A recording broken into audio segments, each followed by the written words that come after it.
High student, welcome to my channel. तर बघा, last व्हिडिओमध्ये आपण underwriting share and debenture याचा पूर्ण थेरी पार्ट आपण पाहिलेला आहे.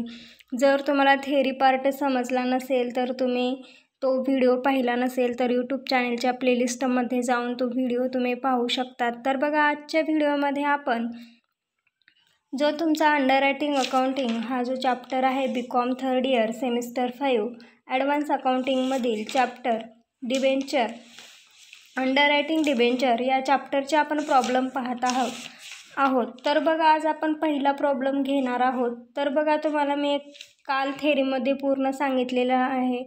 अंडर रायटिंग काय असतं, तर एक प्रकारे हा बिझनेस असतो. कुठला बिझनेस, तर अंडर रायटिंगचा. ठीक आहे. तर अंडर रायटिंगमध्ये काय करत असतो, अंडर रायटर जर दुकानामध्ये जसं शॉपकीपर असतो तसं अंडर रायटिंगमध्ये कोण असतो, अंडर रायटर असतो. तर अंडर रायटर म्हणजे बिझनेस चालवणारा पर्सन आहे. आणि बिझनेसमॅन काय असतं, तर इंटरेस्टेड असतो की तुमच्या बिझनेसचा जो प्रॉफिट अँड लॉस आहे ते जाणून घेतो. ठीक आहे. तर अंडर रायटिंग अकाउंट आपण तयार करतो. तर बघा, अंडर रायटर अकाउंटिंगमध्ये पॉईंट्स येतात.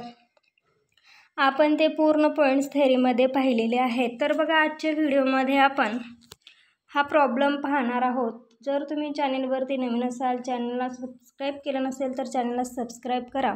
तुम्हाला पूर्ण BComचे तसेच 12वीमध्ये शिकत असाल तर 12वीचा पूर्ण स्वाध्याय तुम्हाला या चॅनलवरती भेटून जाईल. तर बघा, प्रॉब्लेम फर्स्ट. तर पूर्ण प्रॉब्लेम आधी तुम्हाला व्यवस्थित वाचून घ्यायचा आहे. तर बघा, the Navbharat limited issued 5,000 equity share of ₹10 इच. नवभारत या कंपनीने किती शेअर्स इश्यू केले, तर 5,000. तर एक शेअरची किंमत किती आहे, 100. तर असे 5,000 शेअर त्यांनी इश्यू केले. The entire issue was underwritten by Ganesh Brothers from a commission of 5%. The shares were payable as follows. तर बघा, त्यांनी शेअर्स ऑन ॲप्लिकेशन किती दिलेले आहेत, 20. ऑन अलॉटमेंट किती आहेत, 30. On first call and final कॉलला किती, 50. तर बघा, हे शेअर्स कोणाला इश्यू करतात, तर पब्लिकला. The public applied only for 4,000 shares. त्यांनी किती शेअर्स इश्यू केले, 5,000. ते पब्लिकला किती अप्लाय केले, 4,000. The rest of the shares were taken up by Ganesh Brothers. Later on they sold 800 shares at ₹110 per. तर यातले जे 800 शेअर्स आहेत त्यांनी कितीला विकले, तर 110 पर शेअरने विकले.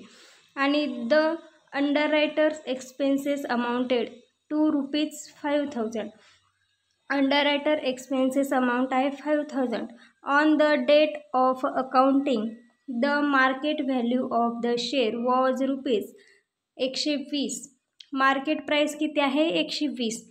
तर कॉस्ट प्राईस आणि कॉस्ट प्राईस आपल्याला कॅल्क्युलेट करायची असते, ती मी तुम्हाला दाखवणार आहे. आणि मार्केट प्राईस आपल्याला दिलेली आहे. तर कॉस्ट प्राईस आणि मार्केट प्राईस जी येईल तर त्यामधील जे लहान आहे तर ते आपल्याला घ्यायचं आहे. तर बघा, prepare the under writing account in the books of Ganesh brothers. तर बघा, आपल्याला अंडर रायटिंग अकाउंट तयार करायचं आहे. तर अंडर रायटिंग अकाउंट कशा पद्धतीने तयार करायचं, तर बघा, अंडर रायटिंग अकाउंट तयार करत असताना बघा, मी तुम्हाला इथे दाखवलेलं आहे कॅमेऱ्यामध्ये. आपण आधी क्वेश्चन पूर्ण रीड करून घेतलेला आहे. ज्यांनी कोणी रीड केलेला नसेल किंवा लक्ष दिलं नसेल त्यांनी स्क्रीनशॉट काढून घेऊ शकतात. तर बघा, इथे काय दिलेलं आहे, तुम्हाला सगळ्यात अगोदर फॉर्मॅट आखून घ्यायचा आहे. In the books of Ganesh brothers under writing account Navbharat limited. अशा पद्धतीने particulars incoming shares particulars outgoing shares. तर अशा पद्धतीने तुम्हाला फॉर्मॅट आखायचा आहे. तर बघा, पहिल्यांदा काय येईल, तर पहिल्यांदा येतील एक्सपेन्सेस. तर एक्सपेन्सेस मी तुम्हाला इथे सांगितलेलं होतं. बघा, इथे तुम्हाला दिसत असेल. तर एक्सपेन्सेस किती आहेत अंडर रायटरचे, 5,000.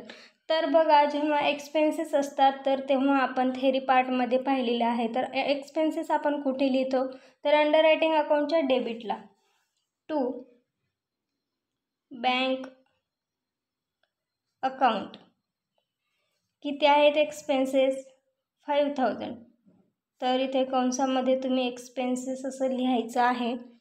त्यानंतर बघा, त्यांनी इश्यू किती केलेत शेअर, 5,000.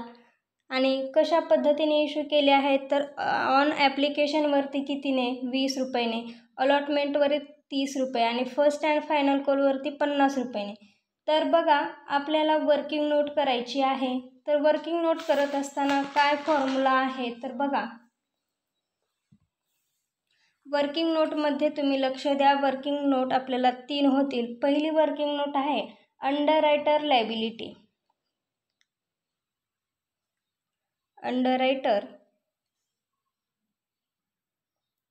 लायबिलिटी, तर त्याने किती शेअर्स इश्यू केले आहेत 5000. Number of share issue. Working note तुम्हाला दिसत आहे का कमेंट करून सांगा. जर काही अडचण येत असेल तर कमेंटमध्ये सांगा. तर किती शेअर्स इश्यू केलेले आहेत 5000. तर यामधनं आपल्याला लेस काय करायचं आहे, less number of share taken by public. Issue कंपनीने किती केले आहेत तर 5000. त्याने पब्लिकला किती अप्लाय केले आहेत तर एकूण 4000 शेअर्स अप्लाय केलेले आहेत. तर 5000मधून 4000 मायनस करा, किती येतील 1000. तर हे काय असेल, शॉर्ट सबस्क्रिप्शन. Short subscription.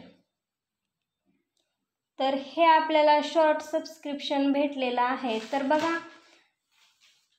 आपल्याला किती ऑन ॲप्लिकेशनवरती कितीने म्हटलं आहे तर 20 रुपयाने. तर बघा कशा पद्धतीने लिहायचं आहे, to bank account, to bank account कंसामध्ये लिहा ॲप्लिकेशन. ॲप्लिकेशन किती केलेलं आहे तर आपण आत्ताच काढलेलं आहे. शॉर्ट सबस्क्रिप्शन किती आलेलं आहे तर 1000. इनकमिंग शेअर्स किती आहेत तर 1000 आणि ॲप्लिकेशन मनी कितीने दिलेला आहे तर 20 रुपयाने. तर 1000 मल्टिपल 20 किती येतील तर 20000.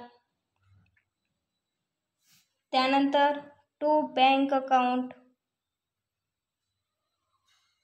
नंतर काय आहे अलॉटमेंट. अलॉटमेंटवरती किती आहेत बघा, अलॉटमेंटवरती आहेत 30. 1000 गुणिले 30 किती आले 30000. 30000 लिहिले. त्याच्यानंतर बघा काय दिलेलं आहे, first call and final call. तर टू बँक अकाउंट कंसामध्ये first call and final call. तर फर्स्ट अँड फायनल कॉलवरती किती आहेत तर 50 रुपये. तर गुणिले 50 किती येईल 50000. हे झाल्यानंतर आपण जेव्हा कमिशन देतो, अंडररायटरला जेव्हा कमिशन भेटतं तर ते कुठं जातं तर इन्कम साईडला, म्हणजेच कुठे तर क्रेडिट साईडला. तर कमिशन कॅल्क्युलेट करत असताना बघा वर्किंग नोट नंबर 2. तर कमिशन कशा पद्धतीने कॅल्क्युलेट करायचं आहे तर commission on issue shares. Commission on issued shares किती शेअर्स इश्यू केले आहेत 5000. एक शेअर्सची प्राईस किती आहे तर 100 रुपये. मल्टिपल केला तर किती आन्सर येईल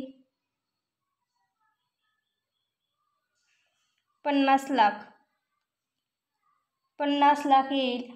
त्यानंतर कमिशन किती % सांगितलेलं आहे तुम्हाला प्रॉब्लेममध्ये बघा 5% सांगितलेलं आहे. तर 5% किती होतील 50 लाखाच्या गुणिले 5 डिवायडेड बाय 100 तर किती होतील 25000. हे करा मल्टिपल 25000 येतील. तर हे काय झालं कमिशन.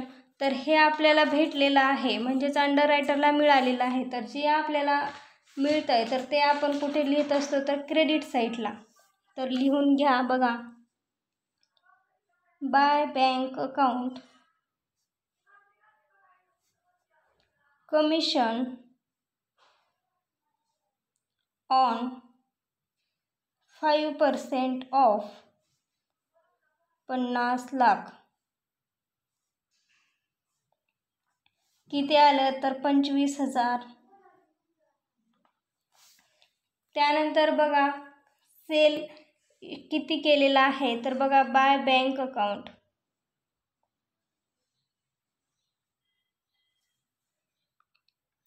तर बघा त्याने किती सेल केलेला आहे तर 800.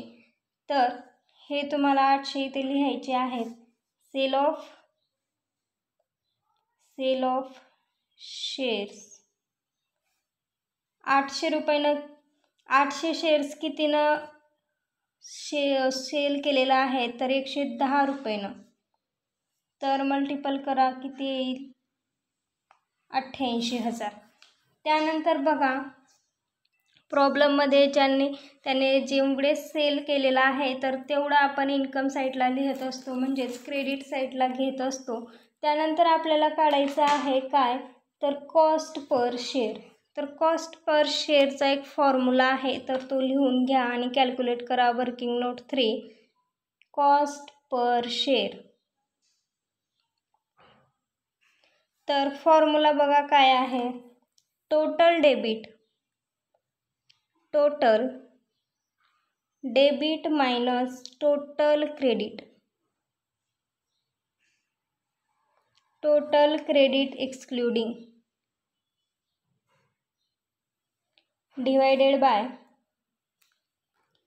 Excluding sales proceed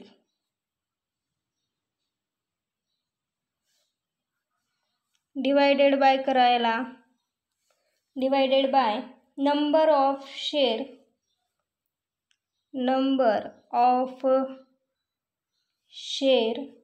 taken up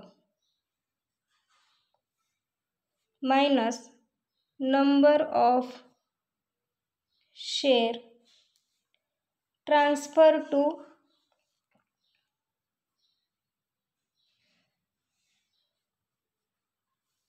सब अंडररायटर.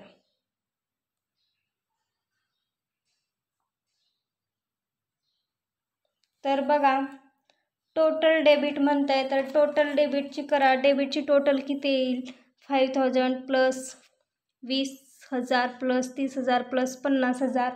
तर याची पूर्ण टोटल येईल तुमची 1,05,000. 1,05,000 मायनस काय म्हणलेलं आहे total credit excluding sales proceed.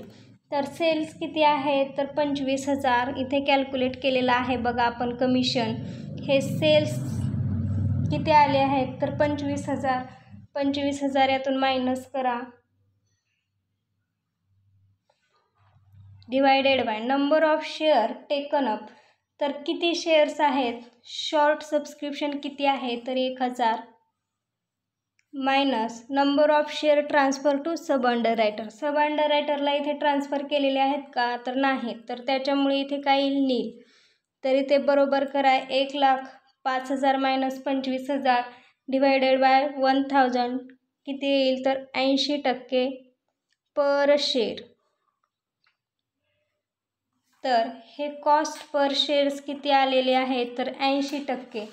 तर बघा आपल्याला प्रॉब्लेममध्ये दिलेलं आहे market value of share was ₹120. तर 120 मोठा आहे आणि 80% पर शेअर लहान आहे. तर इथे आपल्याला काय लक्षात घ्यायचं आहे तर मार्केट प्राईस आणि कॉस्ट पर शेअर याची किंमत जी लहान असेल तर ती आपली काय असणार आहे कॉस्ट प्राईस तुम्हाला इथे घ्यायची आहे. तर जी व्हॅल्यू लहान आहे तर ती आपल्याला इथे घ्यायची आहे. तर इथे बघा क्रेडिट साईडला लिहा बाय बँक अकाउंट कंसामध्ये लिहा शेअर इन हँड. तर किती शेअर्स आहेत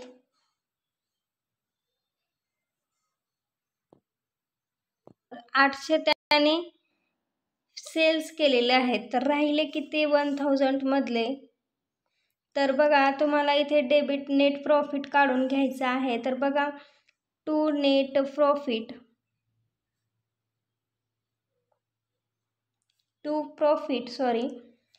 ट्रान्सफर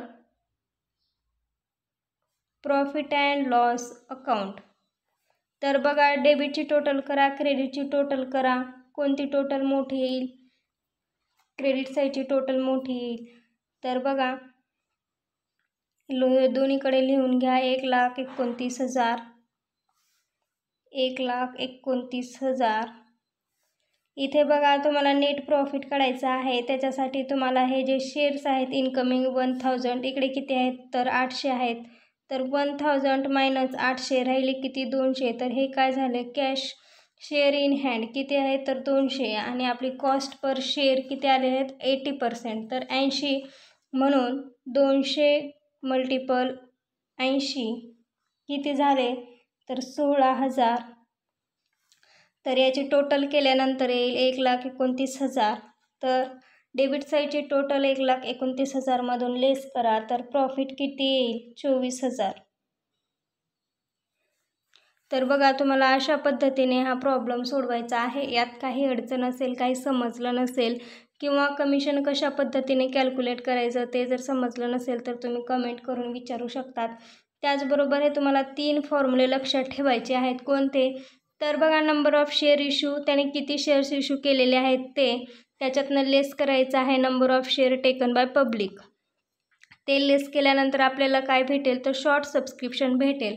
त्यानंतर commission on issue shares, commission किती दिलेलं आहे तर ते कॅल्क्युलेट करायचं आहे. त्यानंतर कॉस्ट पर शेअर, तर मार्केट प्राईस तुम्हाला दिलेली असेल प्रॉब्लेममध्ये. मार्केट प्राईस लहान असेल तर मार्केट प्राईसनं तुम्हाला cash in hand, share in hand तुम्हाला कॅल्क्युलेट करायचं आहे. आणि जर कॉस्ट प्राईस लहान असेल तर कॅल्क्युलेट तुम्हाला कॉस्ट प्राईसना करायचं आहे. तर अशा पद्धतीने हे 3 फॉर्म्युले लक्षात ठेवायचं आहे. नेक्स्ट व्हिडिओमध्ये आपण सेकंड प्रॉब्लेम पाहणार आहोत. तर तो प्रॉब्लेमसुद्धा अशाच पद्धतीने असणार आहे. तर तुम्ही BComमध्ये असाल आणि हा प्रॉब्लेम पाहत असाल तर नेक्स्ट व्हिडिओ पाहण्यासाठी चॅनलला सबस्क्राईब करून ठेवा. त्याचबरोबर बेल आयकॉनला क्लिक करा, जेणेकरून यापुढील येणाऱ्या नवीन व्हिडिओचे नोटिफिकेशन तुम्हाला सर्वात आधी भेटत राहील. त्यामुळे तुम्ही माझा कोणताही व्हिडिओ मिस करणार नाहीत. धन्यवाद.